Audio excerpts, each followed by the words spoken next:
Okay, we're going to do a review of Competency 4, which is biological organization or cells. There are 14 questions from this competency on your state biology test. And since today's Wednesday, we're going to focus on the advanced descriptor, which there's really only one, which is to analyze how plant structures and cellular functions are related to the survival of plants. So, just a few things about plant and animal cells. Remember, plants are the only ones that have chloroplast and cell wall, and then they have the large central vacuole, which they're going to use to store water and things that they're going to use for photosynthesis. So, when we think about survival, remember that it's always key to consider the difference in life and death. And so, what I think about is in order to stay alive, an organism has to be able to make energy for themselves. And if they have energy, then they can do or carry out all of their other functions. And then, of course, making the energy is key, and that's going to be, of course, taking place inside of the mitochondria and then, of course, chloroplast with plants because they've got to make their sugar first. So we're just going to look at photosynthesis first, since to have energy you have to make food, and so that comes first. And so if you think about your formula for photosynthesis, it begins with 6 carbon dioxides and 6 waters. And so we're just going to take a second and look at how those two elements come into the plant. So we'll start with carbon dioxide. And remember that carbon dioxide is going to come in through these structures here that are called stomata. They're found on the undersides of the leaves. They almost look like little eyeballs. They open and close. And so that's where gas exchange will occur. So carbon dioxide, of course, is coming in. And then after photosynthesis, of course, the oxygen is going to exit through these same structures. Okay, and so they're found on all the leaves, undersides of the leaves of our plants. Then if we think about water and the role that it plays, of course, water is going to come in through the roots. So, whenever we water plants, we always, direct the water hose down, at the ground because that's where the water is coming in. It actually comes in through some small structures called root hairs, which are just teeny tiny little extensions. They increase the surface area of the root so that the plant can get as much water as it possibly can. There's a text from Miss Santucci. And then, of course, once it comes in, it's xylem that's going to be carrying that water through the plant. So from the roots all the way up here to the tip top. And xylem, transports water only in an upward direction. When I think about xylem, I think about thousands of tiny little tubes or tiny little vessels that are just moving that water straight up. The water properties that help the water move are going to be both cohesion and adhesion. Okay, so cohesion allows the water to travel up in a column. So, think about when you drink something, a beverage out of a straw, and how the water, moves up all together. Where, if you tried to drink sugar or salt or flour through a straw, it wouldn't work like that because cohesion explains that the water molecules are sticking together. And so that's what allows them to come up where, you don't have that with the sugar and the salt.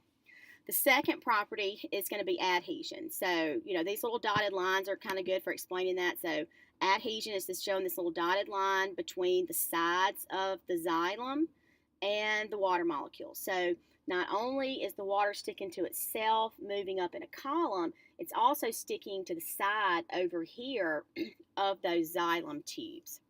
Now, transpiration is, of course, the whole overall process that's driving this, movement of water through the plant. So transpiration is the loss of water through the leaves.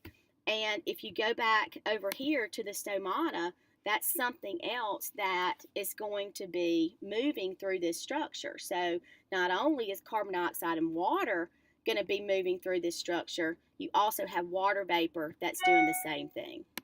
And so when we think about, transpiration as a whole, It's, of course, heat and wind. It's going to be causing more water to be lost through the leaves of the plant. And then consequently, through displacement, as you lose water, up here, you're going to pull more water in down from the roots.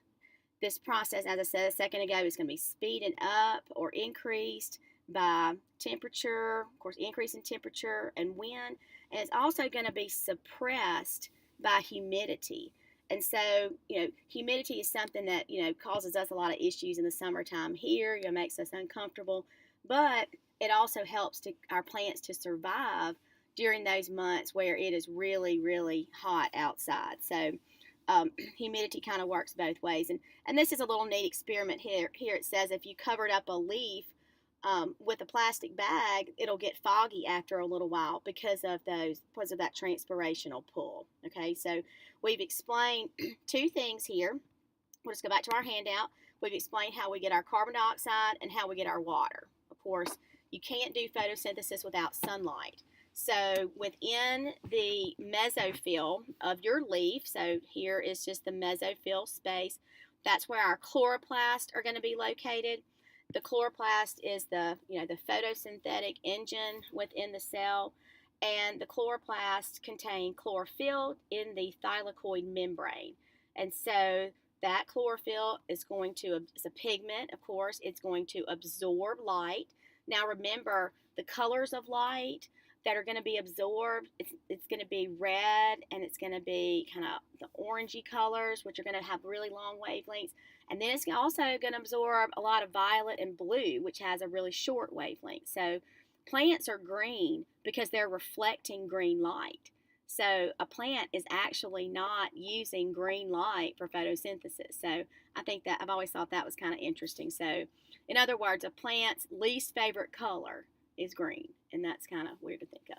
So your chlorophyll absorbs the sunlight for you, and then once you have those things, then you can go ahead and complete photosynthesis. So luckily for photosynthesis, we really just need to know what goes in and what comes out.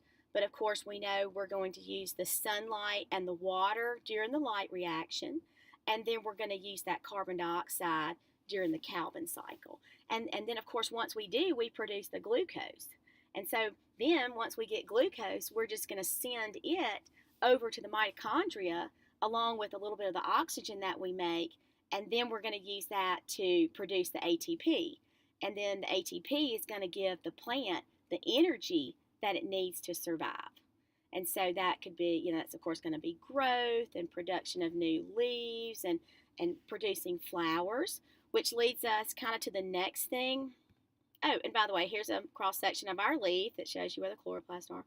But when we think about plant reproduction, our angiosperms, which are our flowering plants, they're going to use, a structure or something similar to this, a modified flower, to reproduce. And when we think about reproduction, sexual reproduction, you've got to have egg and sperm come together. And so pollen essentially is our male gametophyte. It's kind of like male plant sperm, and it lands up here on the stigma. Once it gets there, a pollen tube forms that carries the pollen all the way down here to the ovary. So this part right here was the style, and that's where the pollen tube was going to form. And then we get down here in the ovary, and that's where our pollen is going to fertilize our ova. And then, of course, we're going to do two fertilizations. One of them makes our embryo, which is eventually, essentially our seed pretty much. And then the other makes our endosperm. And so remember, seeded plants are so much more successful than plants that use just spores exclusively. The remainder of this particular competency, which is really more, looking at those proficient descriptors, you need to know your cell cycle.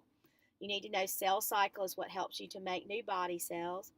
Make sure you know the three phases of interphase. So that's G1, S, and G2.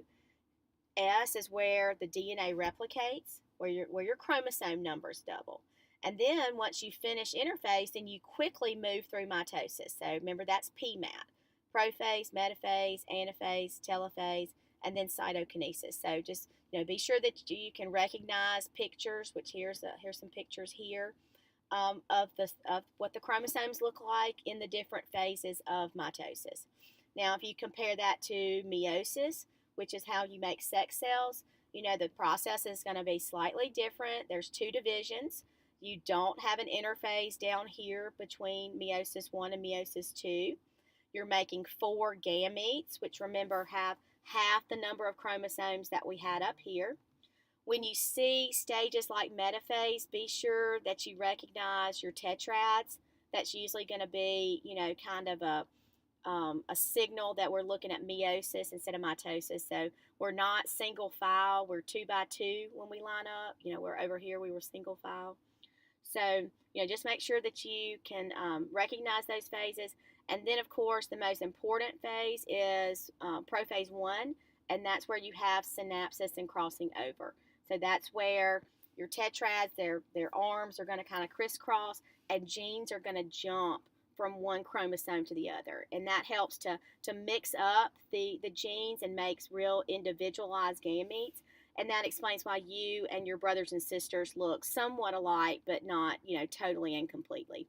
And then finally, on this particular handout that you received today, I just put some pictures of some cells, just what a generalized bacteria looks like, a protist, and then down here we have an animal cell. So don't forget your protists are going to have a nucleus, they're going to have organelles, things like that.